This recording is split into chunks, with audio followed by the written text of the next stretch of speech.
মোৰ ডাঙৰীয়াখন লোৱাৰ পৰা মানে এটোৱে চাগৈ অলপ লং ৰাইড টাইপৰ হ'ব।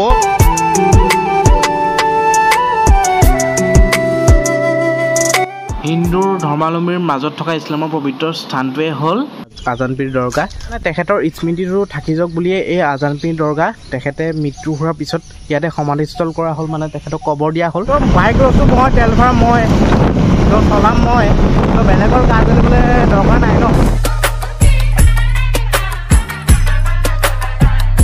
ডাঙৰীয়া 250খনক লৈ পেলাই ওলাই আহিছোঁ ঘৰৰ পৰা, মানে এতিয়া গৈ আছোঁ আপোনাৰ শিৱসাগৰ। যিহেতু শিৱসাগৰত গৈ মানে বহুতেই বেছি ভাল পাওঁ মই, আৰু কিছুমান কাম আছে শিৱসাগৰত, আৰু মই আপোনাৰ শিৱসাগৰ ক'ত যাম আপোনালোকক কৈ থাকিম। আৰু লগতে এটা সৰু ৰাইড বুলিয়ে ধৰক, আৰু শিৱসাগৰ মই অগ্নিনাভ মন্দিৰলৈ যাম, আৰু লগতে মানে পাপাৰ মানে লগৰজনৰ ঘৰলৈও যাম। মানে বহুতেই বেছি ভাল লাগে যিহেতু শিৱসাগৰত মানে থাকি, যিহেতু মানে আপোনাৰ তাত কেনেকুৱা এটা ফিল পায় আপোনালোকে সকলোৱে জানে। শিৱসাগৰ বুলি ক'লে সকলোৰে এটা মানে মনত বেলেগ এটা ভাইব আহে। তো সেইটো কাৰণে আজি ওলাইছোঁ আপোনাৰ শিৱসাগৰ যাবলৈ। ডাঙৰীয়াখন লোৱাৰ পৰা মানে এইটোৱে চাগৈ অলপ লং ৰাইড টাইপৰ হ'ব, মানে অলপ দূৰণিকৈ চলাম। তো এইখনেই হৈ গ'ল মোৰ ডাঙৰীয়া। এতিয়ালৈকে কিমান কিলোমিটাৰ চলিলে চাওক, এইফালে দেখা পাইছে 564 মানে 564 কিলোমিটাৰ চলিলে এতিয়ালৈকে, আৰু বহুতেই বেছি এতিয়া ধুনীয়া মানে স্মুথনেছ এটা লাগি আছে। কিন্তু মাইলেজটো এতিয়া মানে মিনিমাম 20 মান দি আছে। তো মানে 20 মান মাইলেজ দি আছে, এতিয়া বেছি মাইলেজ দেখুওৱা নাই। মানে প্ৰথম ছাৰ্ভিচিংটো 1000 কিলোমিটাৰত হৈ যাব। তো 1000 কিলোমিটাৰ হোৱাৰ পিছত থাৰ্ড ছাৰ্ভিচিংটো আহি পৰিব। মানে মই ভাবিলোঁ সেইটো কাৰণে শিৱসাগৰলৈ যাওঁ, মোৰ ছাৰ্ভিচিংটো দিবলৈও মানে 1K মানে কিলোমিটাৰ চলোৱা হৈ যাব। তো তেনেকৈ আজি শিৱসাগৰলৈ যাবলৈ ওলালোঁ। তো ভিডিঅ'টো চাওক এণ্ড এনজয় কৰক। তো বহুতে মোক কমেণ্ট কৰি থাকে যে আপুনি হেলমেট পিন্ধে নিপিন্ধে। তো হেলমেট মই পিন্ধিছোঁ, বাট নৰ্মেল হেলমেট এটা ইউজ কৰিছোঁ এতিয়া। তো মানে যিহেতু মই ভাল হেলমেট এতিয়ালৈকে লোৱা নাই। তো এইখনেই হৈ গ'ল মোৰ ডাঙৰীয়া 250 দেখা পাইছে। আপোনাৰ এতিয়া মেলেং পাৰ হৈ পামগৈ, এতিয়া শিৱসাগৰ গৈ আছোঁ আৰু এনেকৈ। তো অকণমান ডাঙৰীয়াখনক এনেকৈ ৰখাই পেলাই মই ঠাণ্ডা অলপ খাই লওঁ, যিহেতু গৰম বহুতেই বেছি। তো এনেকৈ ৰাস্তাৰ ছাইডত মানে আপোনাৰ সৰু দোকান দেখিলে বহুতেই বেছি ভাল লাগে, এনেকুৱা দোকানত মানে কিবা এটা খাই পেলাই। তো ডাঙৰীয়াখনকো অকণমান 10 মিনিট ৰেষ্ট দিওঁ, তাৰপিছত আপোনাৰ গৈ আছোঁ আকৌ ৰাইড ষ্টাৰ্ট ডাইৰেক্ট শিৱসাগৰ।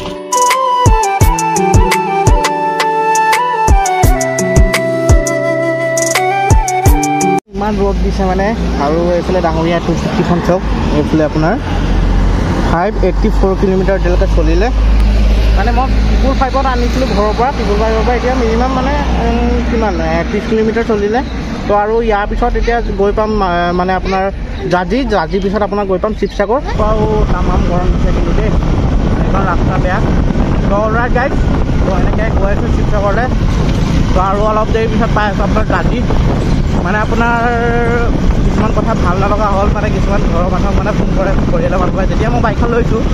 তো ইমান দামী বাইকখন কেলৈ ল'ব লাগে, অলপ সস্তীয়া এখন লোৱাটো নহয়, কিবা কিনি আমুক তামুক কৈ থাকে মানে পৰিয়ালৰ পৰা ধৰি লওক য'ৰ মানুহে মোলৈ ফোন কৰে। তো বাইক লৈছোঁ মই, তেল ভৰা মই, তো চলাম মই, তো বেলেগৰ গা জ্বলিবলৈ দৰকাৰ নাই ন। তো বুজি নাপাওঁ মানে, ছাপৰ্ট কৰিবহে লাগে। তো ওল্টাই আকৌ যি ঠিক কয় ইমান দামী বাইক কেলৈ কিনিব লাগে। আৰে মই তেল ভৰাম, মই চলাম, ক'বই লাগে ভালকৈ আগুৱাই যোৱা কিবা কৰা। ছাপৰ্ট কৰাৰ ঠাইত মানুহে মানে ডাউনহে দিয়ে। উপায় নাই দে, যোনে যি কৈ থাকক। মুঠতে কুকুৰৰ নেচ দি গ'লে মই নিজে পাৰি শুব। আজিকালি মানুহ আছে আৰু হিংসা কৰে, উপায় নাই। তো গাইজ ইমান দেৰি মূৰত ভাল ৰাস্তা পাইছোঁ, চেক দিছ আউট। তো বাইকখনৰ কথা কি ক'ম আৰু, ছাছপেনশ্যনডাল মানে বহুত ভাল পাইছোঁ, আৰু লগতে যিহেতু কুইক শ্বিফ্টাৰ আছে আৰু কুইক লঞ্চাৰ আৰু ABS, তো ক'বই নালাগে। আৰু মানে গাঁত পৰিলে গমেই নাপায় মানে, ইমান ধুনীয়া মানে ছাছপেনশ্যনডাল। তো মজা লাগিছে, স্মুথনেছ আছে, আৰু পিকআপটো বৰ ধুনীয়া। আৰু এতিয়া যিহেতু ছাৰ্ভিচিং দিবলৈ হৈ আছে, তো সেইটো কাৰণে ইমান স্পীডত চলোৱা নাই, 60-40 মানে 60-70-80 সিমানতে গৈ আছোঁ। প্ৰগতি আপোনাৰ এইখনৰ মেডিকেলৰ ওচৰতে পাই গৈছোঁ। তো এইফালে মোৰ ডাঙৰীয়া 250খন আছে দেখা পাইছে। তো এইফালে নয়নদাহঁতৰ ঘৰলৈকে আহিছোঁ। তো কি খবৰ নয়নদা? তো নয়নদাই মানে কেমেৰাটো অলপ ওলাবলৈ লাজ কৰে, তো একো নহয়। তো এতিয়া আমি ঘৰ পাই লৈ গৈ মানে, তো আজি এটা সৰু ভিডিঅ' দিলোঁ আৰু সৰু ৰাইড এটা নিচিনা হ'ল। 2000 years later. তো গাইছ এনেকৈ ৰেচেছ ল'লোঁ, আৰু এতিয়া যাবলৈ ওলাইছোঁ আপোনাৰ গৌৰীসাগৰত থকা আপোনাৰ চৰাগুৰি চাপৰি আপোনাৰ আজানপীৰ দৰগালৈ। যিহেতু আজানপীৰ দৰগা বুলি ক'লে মই কোৱাৰ কোনো দৰকাৰেই নাই। আজানপীৰ আছিল আপোনাৰ এজন ইছলামিক ধৰ্মী লোক, আৰু তেখেতে বহুতখিনি জিকিৰ আৰু লগতে তেখেতে ইছলাম ধৰ্মৰ প্ৰচাৰ কৰিছিল। আৰু যিহেতু তেখেতৰ মানে আজানপীৰ দৰগা আপোনাৰ চৰাগুৰি চাপৰিতে আছে, যিহেতু কি কাৰণে তেখেতৰ চৰাগুৰি চাপৰিত আপোনাৰ আজানপীৰ দৰগা প্ৰতিষ্ঠা কৰিলে সকলোখিনি আজি ক'ম আপোনালোকক। আৰু লগতে আজানপীৰ নামটো এইকাৰণে তেখেতক দিলে, যিহেতু তেওঁ মানে যেতিয়া মছজিদত আপোনাৰ নামাজ পঢ়িছিল, আৰু যেতিয়া আপোনাৰ আজান দিছিল, ডাঙৰকৈ চিঞৰি পেলাই আজান দিছিল। তো সেইটো কাৰণে তেখেতৰ নাম আজান পীৰ দিলে এনেকৈ সেউজীয়া পথাৰ আৰু লগতে ব্ৰহ্মপুত্ৰৰ কাষে কাষে আহি পেলানি আমি পাই গৈছোঁ আপোনাৰ আজান পীৰ দৰগাহ তো গাইজ হিন্দুৰ ধৰ্মাৱলম্বীৰ মাজত ইছলামৰ পবিত্ৰ স্থানেই হ'ল আজান পীৰ দৰগাহ তো এইফালে মোৰ বেক চাইডে দেখা পাইছে আহি পাই গৈছোঁ আজান পীৰ দৰগাহ তো গোটেই পৰিৱেশটো দেখি ইমান ভাল লাগিছে মানে আজান পীৰ দৰগাহত আহি এতিয়া ভিতৰলৈ সোমাবলৈ চেষ্টা কৰিম এনেকৈ যাবলৈ দিয়ে নাই নাজানো বাৰু এনেকৈ গেটত তলা লগাই থকা দেখিছোঁ যদি যাব পাৰোঁ আপোনালোকক দেখাম ভিতৰত আজান পীৰ বুলি ক'লে আমাৰ মনত এটাই আহে যে আজান পীৰে আমাৰ কাৰণে যিখিনি অৱদান আগবঢ়াইছিল জিকিৰকে ধৰি বহুতখিনি জিকিৰ গাইছিল 150টামান জিকিৰৰ ভিতৰত 90টামান জিকিৰহে এতিয়ালৈকে উদ্ধাৰ হ'ল আৰু লগতে আপোনাৰ তেখেতে বিভিন্ন ধৰ্ম প্ৰচাৰ কৰিছিল আৰু লগতে বিশেষকৈ ইছলাম ধৰ্মৰ তেওঁ প্ৰচাৰক আছিল আৰু তেওঁ বিভিন্ন ঠাইত গৈ জিকিৰ গীত পৰিৱেশন কৰিছিল জিকিৰ আৰু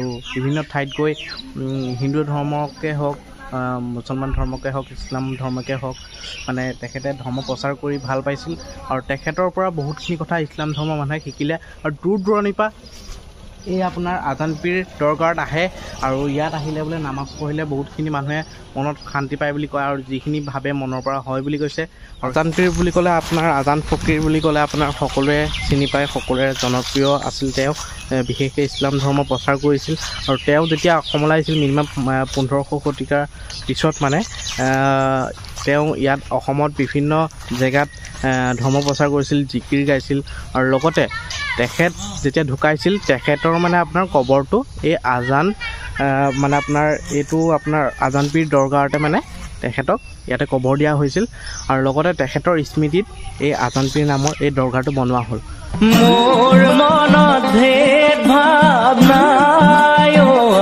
আৰু বিভিন্ন দূৰ দূৰণিৰ পৰা মানুহ আহি এনেকৈ ইয়াত এনেকৈ ৰছী বান্ধে এনেকৈ বোলে ৰছী বান্ধিলে ভাল বুলি কয় আৰু লগতে এইফালে দেখা পাইছে আজান পীৰ এইফালে আপোনাৰ যিটো মানে আপোনাৰ তেখেতৰ সমাধিস্থল তেখেতক কবৰ দিছিল এইকণতে আপোনাৰ দেখা পাইছে তো কিমান ধুনীয়াকৈ মানে পৰিৱেশটো মানে ভাল লাগিছে ইয়াত গোটেই চাৰিওকাণে গছ গছনি আছে তো এইফালে আহিলে মানুহবোৰে মানে এইফালেদি সোমায় তো এতিয়া মানে বন্ধ হৈ আছে আজি যিহেতু আৰু সকলোৰে এতিয়া ঈদ পাইছেহি আৰু ঈদৰ সময়ত ইয়াত মানে ডাঙৰকৈ অনুষ্ঠান মানে মেলাৰ নিচিনা হয় তো এইটোৱে হৈ গ'ল আজান পীৰ দৰগাহ যিটো দৰগাহত মানে বিভিন্ন দূৰ দূৰণিৰ পৰা মানুহ আহে তেখেতৰ স্মৃতিটো থাকি যাওক বুলিয়ে এই আজান পীৰ দৰগাহ তেখেতে মৃত্যু হোৱাৰ পিছত ইয়াতে সমাধিস্থল কৰা হ'ল মানে তেখেতক কবৰ দিয়া হ'ল তো এইটোৱে আছিল আজিৰ সৰু ভিডিঅ' যিহেতু ময়ো ইমান ভালকৈ ধৰি লওক নাজানা কথা এটা যদি কৈ দিওঁ ভুল হৈ যাব তো এইটোৱে সেইটো যিটো আজান পীৰ আপোনাৰ জিকিৰ সম্ৰাট আৰু লগতে ইছলাম ধৰ্মৰ প্ৰচাৰক আছিল তেখেতৰ স্মৃতিৰ কাৰণে আজান পীৰ নাম দি পেলানি তেখেতে মৃত্যু হোৱাৰ পিছত সমাধিস্থল কৰা হ'ল আৰু তেখেতক ইয়াতে মানে কবৰ দিয়া হ'ল আৰু তেখেতৰ স্মৃতিতে এইটো আপোনাৰ আজান পীৰ নামৰ দৰগাহ স্থাপন কৰিলে ভিডিঅ'টো ইমানখিনি আছিল সৰু এটা ইনফৰমেশ্যন দিবলৈ চেষ্টা কৰিলোঁ আৰু বহুতে চাগৈ আজান পীৰ দৰগাহ ক'ত আছে নাজানে তো আজি জনাবলৈ চেষ্টা কৰিলোঁ তো আজিৰ ভিডিঅ'টো যদি চাই ভাল লাগিলে প্লিজ লাইক কৰিব কমেণ্ট কৰিব শ্বেয়াৰ কৰিব এণ্ড কোনোবা যদি নিউ হয় ছাবস্ক্ৰাইব কৰি অল কৰি দিব তো নতুন এটা ভিডিঅ' প্ৰতিশ্ৰুতিৰে আজিলৈ লৈছোঁ বাই জয় অসম